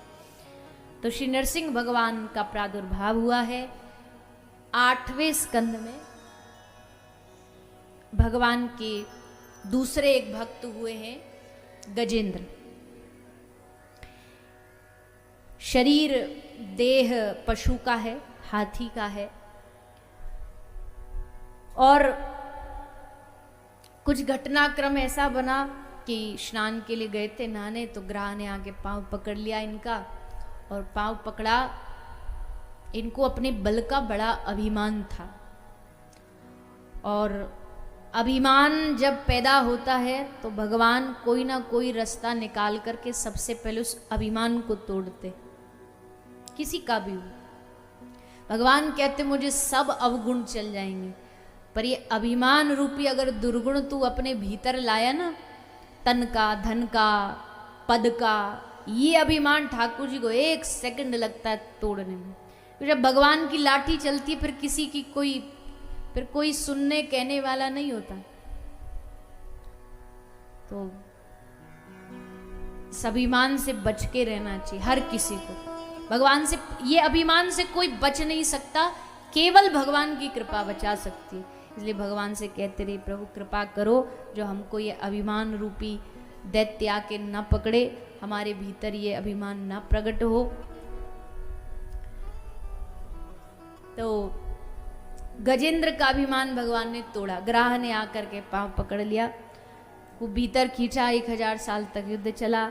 सब अपने अपने जो लोग थे ना, जिन पे गजेंद्र को सबसे ज्यादा भरोसा था, सब छोड़ करके भाग गए। देखो जो गजेंद्र है ना, ये कोई हाथी और मगरमच्छ की कहानी नहीं, ये हम सब की कहानी। ये गजेंद्र कौन है? गजेंद्र हम सब है। जब जीव एकदम मदमस्त बावरा हो रहा होता ना, जब उसको कुछ नहीं समझ आ रहा होता, एकदम मौज में खा रहा है, पी रहा है, कोई होश नहीं है, तब एक मगर आता है। मगर मतलब काल आके पांव पकड़ता है। काल ने आके पांव पकड़ लिया, धीरे धीरे बुढ़ापा आ रहा है। भगवान संदेशा भेज रहे हैं कि अब तेरी मृत्यु धीरे धीरे तू मृत्यु की ओर बढ़ रहा है। दांत गिर गए, दिखाई कमजोर हो गया, बाल सफेद हो गए, कमर झुक गई, जुर्रिया पड़ गई। ये सब क्या है कि भगवान अब संदेशा दे रहे, टिकट कटने वाली है, सावधान। विपत्ति आई, अब विपत्ति आएगी तो सबसे पहले आदमी अपना बल लगाएगा। अपना बल नहीं काम करता तो फिर आसपास वालों को देखेगा, रिश्तेदार, पड़ोसी। पर भैया ये तो दुनिया की रीति है। सुख होगा ना तो तुम्हारे 10-10 पीढ़ी दूर के भी रिश्तेदार रिश्ता निकाल लेंगे। ये तो हमारे चाची के फूफा के बेटा हैं, खूब लंबा चौड़ा रिश्ता भी एकदम नजदीक वाला बना लेंगे। और जैसे दुख की घड़ी आई तो सबरे हाथ खड़े करके बोले ये काय का, ये तो होना ही था इसके साथ। ये दुनिया बड़ी विचित्र है। इस दुनिया के तानों से, दुनिया के बातों से कोई बच नहीं पाया। एक बार भगवान शंकर और माता पार्वती जी ना नंदी पे बैठ के कहीं जा रहे थे। तो नंदी पे बैठ के जा रहे, पहले गांव पहुंचे। तो पहले गांव जैसे पहुंचे तो पहले गांव वाले बोले अरे राम राम राम। कैसे देखो दोनों आदमी, एक वो एनिमल राइट्स वाले खड़े हो गए कि पशु के ऊपर देखो 2-2 लोग बैठे अत्याचार कर रहे हैं। सबने विरोध किया। तो भगवान शंकर ने कहा, माता पार्वती जी बोली भगवान शंकर को कि हे नाथ एक काम करो, आप बैठो, मैं नीचे नीचे चलती हूँ पैदल पैदल। अब मैया पैदल पैदल और वो ऊपर बैठ के चल रहे। अगले गांव पहुंचे, जैसे पहुंचे तो अगले गांव बोले राम राम राम। कैसा आदमी है, पति है, खुद ऊपर बैठ के चल रहा है, पत्नी को पैदल पैदल चलवा रहा है, ये कैसा व्यक्ति है। तो भगवान शंकर ने कहा कि एक काम करते देवी, आप बैठ जाओ, मैं पैदल पैदल चलता हूँ। अब भगवान शंकर बैठ गए, माता पार्वती पैदल पैदल अगले गांव पहुंचे। तो अगले गांव वाले बोले अरे देखो देखो भैया, जोरू का गुलाम जा रहा है, खुद तो पत्नी को बिठा रखा ऊपर और खुद चल रहा है नीचे पैदल पैदल। शंकर भगवान बोले देवी तुम भी नीचे आ जाओ, हम दोनों ही पैदल चलेंगे। सो दोनों ही पैदल चलने लगे और दोनों पैदल चले और अगले गांव, अब भगवान शंकर बोले अब कोई थोड़ी कुछ बोल देगा, पर जैसे अगले गांव में पहुंचे तो गांव वाले बोले अरे राम राम राम, देखो कैसे लोग हैं, बुद्धि नहीं है, वाहन है फिर भी पैदल पैदल जा रहे हैं। भगवान शंकर ने कहा धन्य है ये जनता, धन्य है ये लोग, ये किसी को नहीं छोड़ते, ये दुनिया किसी को नहीं छोड़ती। मैं तो कहती हूँ कि भगवान शायद बनाई दुनिया इसलिए, और काम ही क्या दुनिया का, यही काम है, जो आगे बढ़ रहा उसे टांग पकड़ के खींचो नीचे। हम तो डूबेंगे सनम, पर तुम्हें भी ले डूबेंगे। ये संसार की रीति हर युग में ये हुआ है। तो जो जितना जल्दी सत्यता को समझ जाए उसके लिए उतना भला है। कि भैया अकेले आए थे, अकेले जाएंगे, तुम्हारा संग कोई देने वाला नहीं। तो गजेंद्र का सब साथ छोड़ के भागे, जब तक सुख था सबरे साथ चिपके बैठे थे, जैसे लगा कि अभी डूबा सब छोड़ के चले गए, ये तो मरेगा मरेगा, इसके साथ हम भी भूखे प्यासे मरेंगे, सब छोड़ के चले गए। गजेंद्र ने अपना बल लगाया, वो भी खत्म हो गया, और जब वो भी खत्म हो गया तब अब कहाँ जाऊं, तब गजेंद्र ने रोते रोते आंख में आंसू ला करके भगवान को पुकारा, भगवान का वह हे गोविंद, हे गोपाल, हे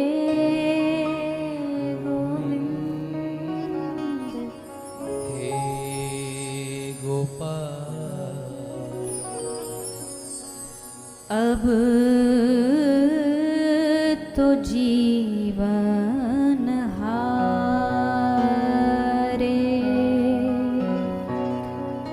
अब तो जीवन हारे, हे गोविंद, हे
बसत ग्राह चरण, द्वारिका में शब्द गयो शोर भयो भारी, शंख चक्र गदा पद्म गरुड़ ले सिधारे, सूर कहे श्याम सुनो शरण है तिहारे, अब के बेर पार करो नंद के दुलारे।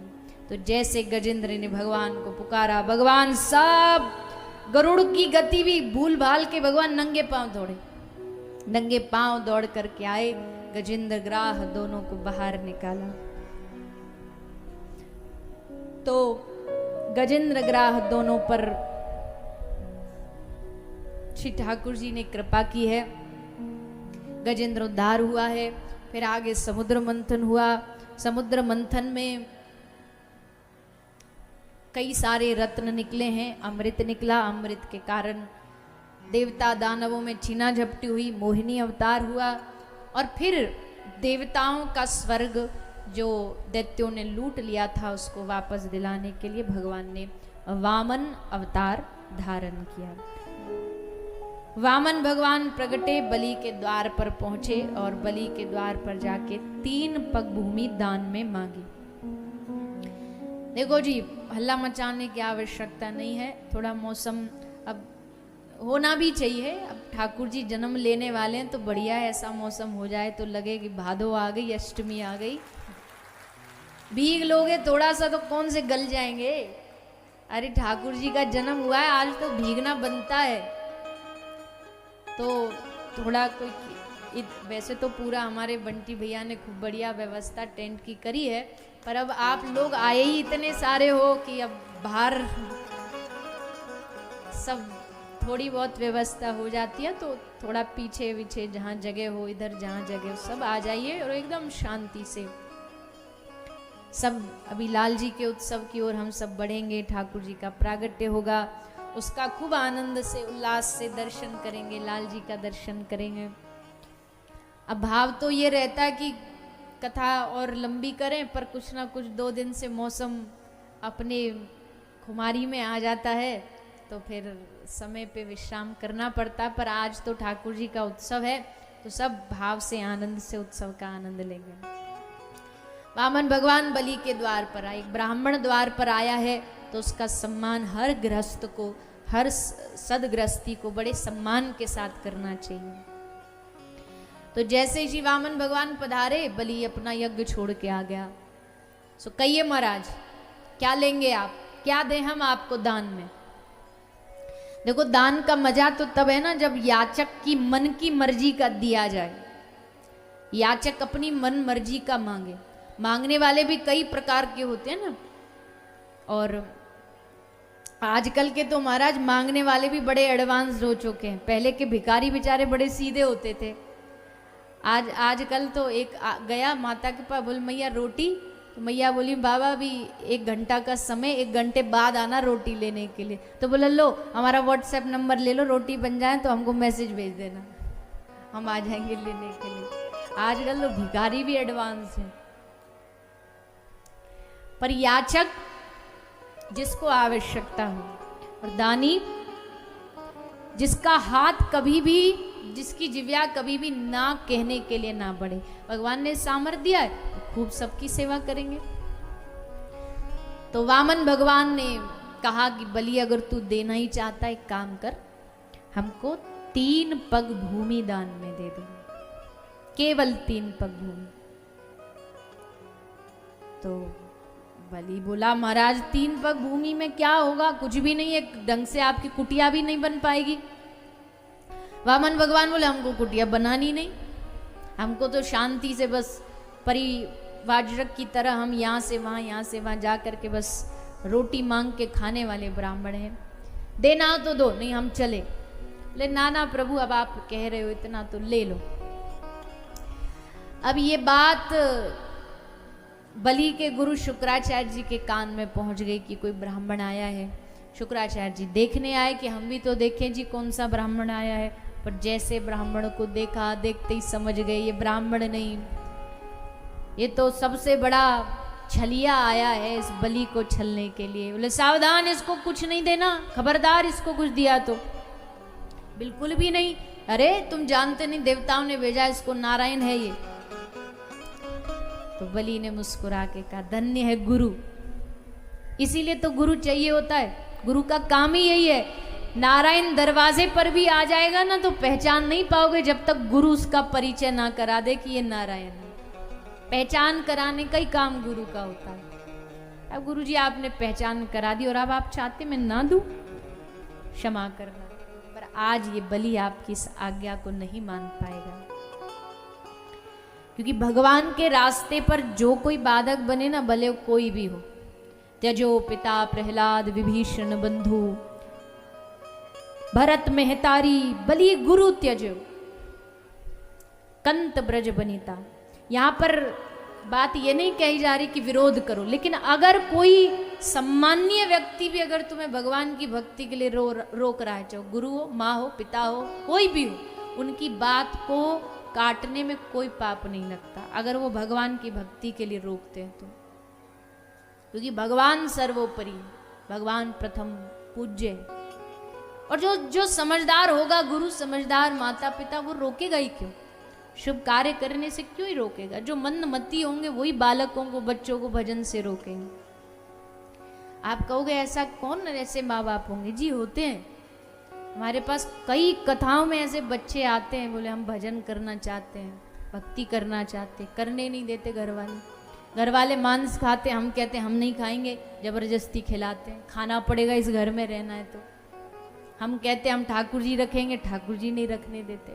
बहुत बच्चे ऐसे आते हैं बेचारे बड़े दुखी कि अब सम्माननीय व्यक्ति है, घर का क्या बोले, पर देखो जी भक्ति के लिए कोई नहीं, क्योंकि हम अकेले आए थे, अकेले जाएंगे। जीव अकेला है, हर जन्म रिश्ते बदलेंगे, माँ बाप बदलेंगे, पति बदलेगा, भाई बदलेंगे, सब बदलेगा, लेकिन हमारा और गुरु का जो रिश्ता है, हमारा और भगवान का जो रिश्ता, वो किसी जन्म नहीं बदलना।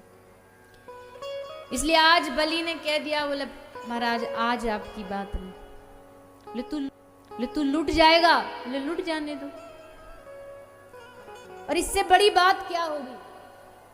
इतिहास में ये कहा जाएगा कि नारायण जिससे दुनिया मांगती फिरती है, वो नारायण बलि के द्वार पर जाकर के भिक्षा मांग करके आया। आज हे गुरुदेव मुझे लुट जाने दो।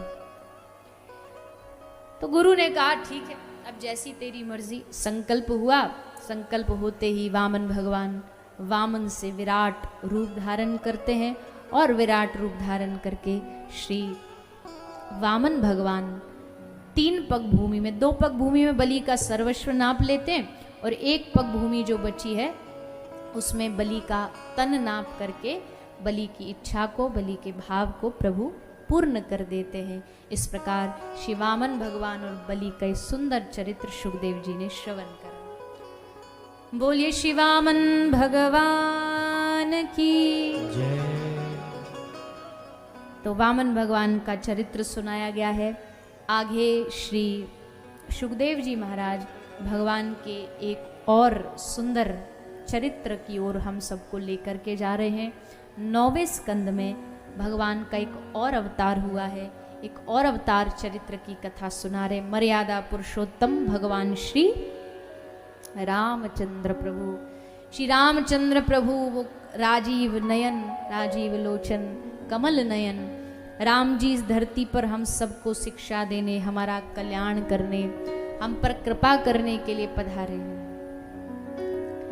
श्री राम जी का जो प्रागट्य है वो चैत्र के माह में 9वीं तिथि को हुआ है। 9वीं तिथि को श्री राम जी पधारे। 9वीं तिथि मधुमास पुनीता, शुक्ल पक्ष अभिजित हरिप्रीता, मध्य दिवस अति शीत न घामा, पावन काल लोक विश्रामा। उस रघुवंश को भगवान ने धन्य कर दिया। इस वंश का नाम पहले सूर्य वंश था, पर एक राजा हुए रघु, उन्होंने इतना दान किया, केवल अपने शरीर के एक जोड़ी जो वस्त्र पहन रखे थे कपड़ा, उसको छोड़ के सब दान कर दिया। तो प्रजा इतनी प्रसन्न हुई कि उन्होंने सूर्यवंश से नाम बदल के रख दिया रघुवंश। और उसी रघुवंश में रघुवंश शिरोमणि महाराज दशरथ, और दशरथ महाराज के घर 4 ललना प्रकट हुए हैं, राम लक्ष्मण भरत शत्रुघ्न। तेरी मर्जी का। तो बड़ी सुंदर कथा है राजा रामचंद्र प्रभु की, पर हम थोड़ा समय का ध्यान रखते हुए एक छोटा सा 2 मिनट का भाव श्री रामचंद्र प्रभु के चरणों में अर्पित करेंगे और फिर हम सभी बढ़ेंगे श्री कृष्ण जन्म महोत्सव की ओर। तो सभी भाव और श्रद्धा से 2 मिनट के लिए गाते हुए राम जी का नाम लेते हुए उनको प्रणाम करते। वो तेरी मर्जी का मैं हूँ गुलाम, मेरे अलबेले राम। तेरी मर्जी का मैं हूँ गुलाम, मेरे अलबेले राम। अलबेले राम मेरे मतवाले श्याम, अलबेले राम मेरे मतवाले श्याम। अलबेले राम मेरे मतवाले श्याम, अलबेले राम मेरे मतवाले श्याम। सभी भाव से गाते हैं। ओ तेरी मर्जी का मैं हूँ गुलाम, मेरे अलबेले राम। तेरी मर्जी का मैं हूँ गुलाम, मेरे अलबेले राम। ओ तेरी मर्जी का मैं हूँ गुलाम, मेरे अलबेले राम। मर्जी का मैं हूँ गुलाम, मेरे अलबेले राम। अलबेले राम मेरे मतवाले श्याम, अलबेले राम मेरे मतवाले श्याम। अलबेले राम मेरे मतवाले श्याम। अलबेले राम मेरे मतवाले श्याम। ओ तेरी मर्जी का, ओ तेरी मर्जी का, तेरी मर्जी का मैं हूँ गुलाम, मेरे अलबेले राम। तेरी मर्जी का मैं हूँ गुलाम, मेरे अलबेले राम। दोनों हाथ उठा के सभी भाव से तालियों की सेवा करते हैं।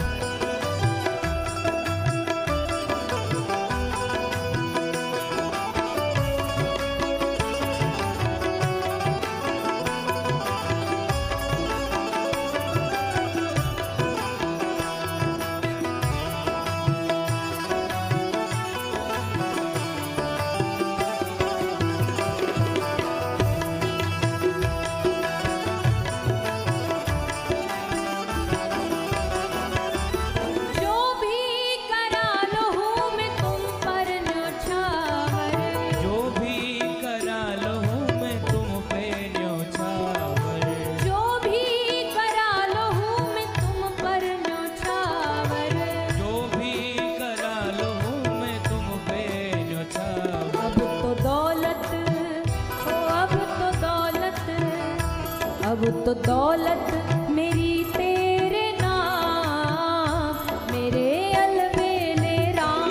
अब तो दौलत, दौलत मेरी तेरा नाम, मेरे अलबेले राम। ओ तेरी मर्जी का मैं हूँ गुलाम, मेरे अलबेले राम। मर्जी का मैं हूँ गुलाम, मेरे अलबेले राम।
रामचंद्र भगवान की। तो ऐसे अलबेले मतवाले मर्यादा पुरुषोत्तम भगवान श्री रामचंद्र प्रभु, उनकी कथा को श्री सुखदेव जी ने संक्षेप में श्रवण कराया। आप हम सब उनकी कथा को प्रणाम करते हुए आगे बढ़ेंगे चंद्रवंश की ओर। चंद्रवंश में भगवान ने कृष्ण अवतार लीला पुरुषोत्तम के रूप में प्रकट होकर के अवतार ग्रहण किया। लीला पुरुषोत्तम भगवान श्री कृष्ण चंद्र हमारे मध्य पधारेंगे, हम उनका दर्शन करेंगे। हमारे मध्य ठाकुर जी आए, उससे पूर्व बड़े ही संक्षेप में, क्योंकि समय की सीमा है उसको मध्य नज़र रखते हुए, बड़े ही संक्षेप में 2 मिनट जो स्वागत उसका श्रवण, और उसके बाद हम सब महोत्सव में प्रवेश करेंगे। सभी लोग बड़े भाव और उल्लास के साथ आप सब आए हो, और हम सब उसी उल्लास आनंद के साथ नंद महोत्सव का आनंद लेंगे। एकदम शांति बनाए रखेंगे, जैसे बैठे हैं एकदम ऐसी शांति से अपने स्थान पर बैठे रहें, कोई खड़ा नहीं होगा। बैठ कर के सब सुनेंगे और फिर उत्सव में प्रवेश करेंगे। श्री राधे। आइए, पधारे हुए सभी अतिथियों का नाम मन से लिया गया। व्यासपीठ की ओर से सबका स्वागत, अभिनंदन। और अब हम सभी चलेंगे भगवान श्री कृष्ण के जन्म महोत्सव की ओर। बड़े आनंद हर्ष के साथ पृथ्वी माता समस्त देवताओं के साथ भगवान से निवेदन करने जाती हैं अवतार ग्रहण करने के लिए, और भगवान उनकी प्रार्थना को स्वीकार करते हैं। माता देवकी गर्भ धारण करती हैं, वसुदेव जी के साथ विवाह होता है, 6 बालकों को कंस मारता है, और 7वां जो बालक है श्री बलराम जी के रूप में रोहिणी मैया के गर्भ से प्रकट होते हैं। और फिर 8वें की यानी भगवान श्री बाल कृष्ण लाल के आगमन का समय नजदीक आता है। भादों की अष्टमी तिथि, बड़ा सुंदर वातावरण, चारों ओर भगवान के आगमन की प्रसन्नता में बादल मेघ गरज रहे हैं, रिमझिम वर्षा हो रही है, सारे प्रकृति में एक अलग ही खुशबू छाई हुई है कि आज नंद नंदन घनश्याम आ रहे हैं। अप्सराएं स्वर्ग में खड़ी होकर के नृत्य कर रही हैं, गाय रंभा करके अपने गोपाल का आराध्य का स्वागत कर रही हैं। यमुना जी खूब उछल करके हिलोरे ले रही हैं, और भादों की अष्टमी को रात्रि को ठीक 12 बजे कंस के कारागार में भगवान श्री बाल कृष्ण लाल का प्रागट्य होता है। बोलिए बाल कृष्ण लाल की। तो आइए हम सब भी भगवान के आगमन के लिए उनसे निवेदन करें, प्रार्थना करें कि आप हम सबके मध्य पधारें और हम सबको दर्शन दे करके कृतार्थ करें। सभी भाव और आनंद, कोई भी अभी खड़ा नहीं होगा, अभी सब बैठ के ही तालियों की सेवा करेंगे। जब नंद महोत्सव होगा तब आप खड़े होकर के नृत्य कर सकते हैं। अच्छा, ये भी है। 2 मिनट रुक, 2 मिनट सभी भाव से तालियों की सेवा करते हैं।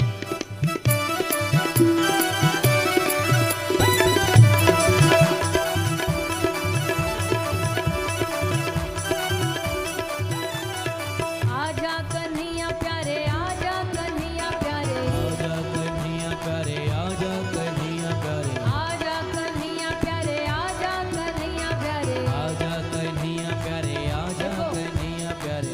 जिसको ठाकुर जी को बुलाना है, उठाइए दोनों हाथ, पूरे हाथ सबके ऊपर होने चाहिए, और भाव से बोलिए कन्हैया प्यारे आजा रे, कन्हैया प्यारे आजा रे, कन्हैया प्यारे आजा रे, कन्हैया प्यारे आजा रे, कन्हैया प्यारे आजा रे, कन्हैया प्यारे आजा रे, कन्हैया प्यारे आजा रे, कन्हैया प्यारे आजा रे। आजा कन्हैया प्यारे, आजा कन्हैया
आ जाओ, अब बजा लो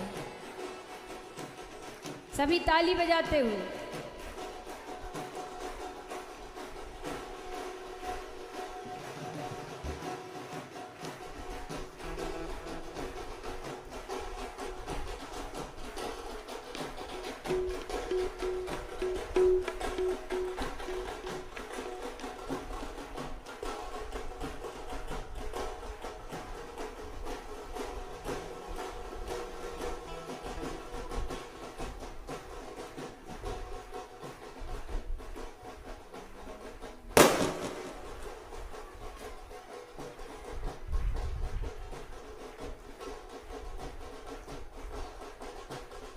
बोलिए बाल कृष्ण लाल की।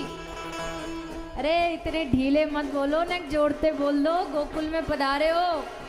बोलिए बाल कृष्ण लाल की। आप सबको लाला के जन्म की बधाई हो, बधाई हो, बधाई हो। आइए दो दो भाई, अच्छा एक कृष्ण एक बलराम है, दोनों भैया पधारे हैं, दाऊ दादा भी संग आए हैं।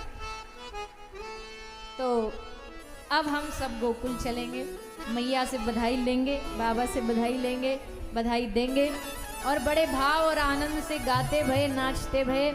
आज तो देखो 4 दिन से तुम सब रूखे सूखे से बैठे हो, हमने कछु ना कही, पर आज ब्रज में जानो तो नेक्स्ट सो थोड़ो सो नाचनो पड़ेगो ठाकुर जी के उत्सव में। तो सब अपनी अपनी जगह पर ठाड़े जाओ और सबरे खड़े है कि खूब आनंद से, धक्का मुक्की नहीं, अनुशासनहीनता नहीं, मोबाइल पर्स सोना चांदी बालक बच्चे सबका ध्यान रखना है, सबका हाथ पकड़ के रखना है, भीड़ बहुत है, और आनंद से गाते हुए नाचते हुए लाला के जन्म की बधाई गानी है। हुआ ब्रज मंडल में शोर,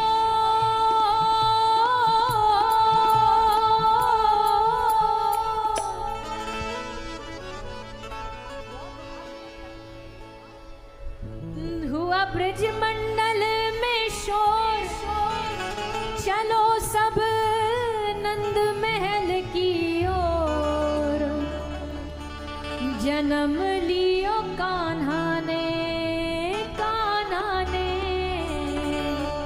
जन्म लियो कान्हा ने, कान्हा ने जन्म लियो कान्हा ने। आइए अभी बैठना नहीं है, थक गए इतने में ही, अभी तो बधाई मिली नहीं हो बैठ गए, अभी बधाई ले लो। जब इतनी मेहनत करी है, गाए हो नाचे हो, तो बधाई आप सबको प्राप्त होगी जो जहाँ है वहीं पर। तो सभी बड़े भाव और आनंद से गाएंगे नाचेंगे। हे नंद के आनंद भयो जय कन्हैया लाल की, नंद के आनंद भयो जय कन्हैया लाल की। हे नंद के आनंद भयो जय कन्हैया लाल की, नंद के आनंद भयो जय कन्हैया लाल की। जय कन्हैया लाल की मदन गोपाल की, जय कन्हैया लाल की मदन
बोलिए बाल कृष्ण लाल की। हम सभी ने भगवान श्री कृष्ण के पावन जन्मोत्सव के दर्शन किए और कल कथा का पंचम दिवस है। भगवान की बड़ी ही दिव्य बाल लीलाओं का दर्शन श्रवण करने का परम सौभाग्य हम सभी को प्राप्त होगा। आप सभी से निवेदन है, सभी समय पर पधारेंगे, अधिक से अधिक संख्या में पधार कर कथा का दर्शन श्रवण लाभ लेंगे। और ओम ज्वालामालिन्यै नमः रत्नेश्वर्यै नमः सर्वोपचारार्थकं दक्षतपुष्पाणि समर्पयामि। ओम चंद्रमा मनसो जातचक्षुः सूर्यो अजायत श्रोत्राद्वायुश्च वराणस्य मुखात् अग्निराजायत।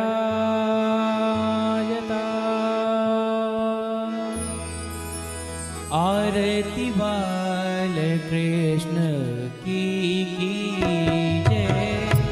आरती बाल कृष्ण की जय।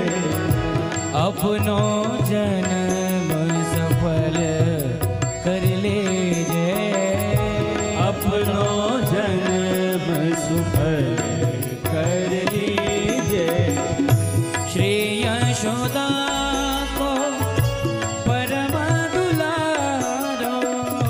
श्री यशोदा को परम दुलारो। बाबा की अखियन को तारो।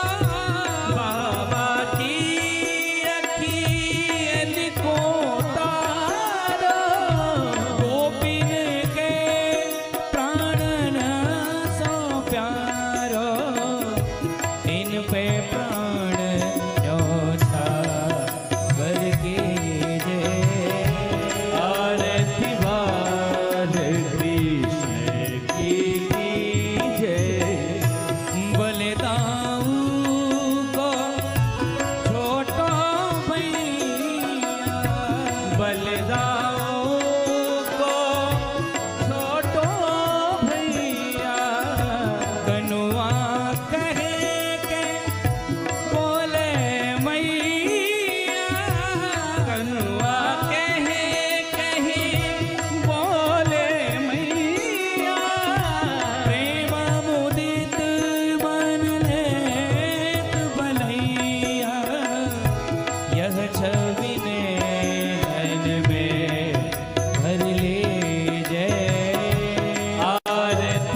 परमादिवन्धनमन्त्रपुष्पाञ्जलिः।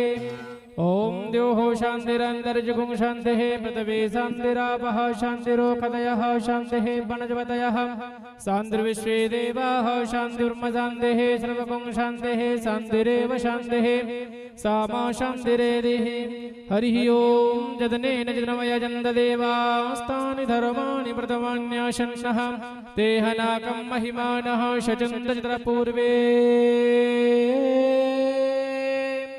साध्याः सन्ति देवाः। हरिः ॐ एकदन्ताय विद्महे वक्रतुण्डाय धीमहि तन्नो दन्तिः प्रचोदयात्।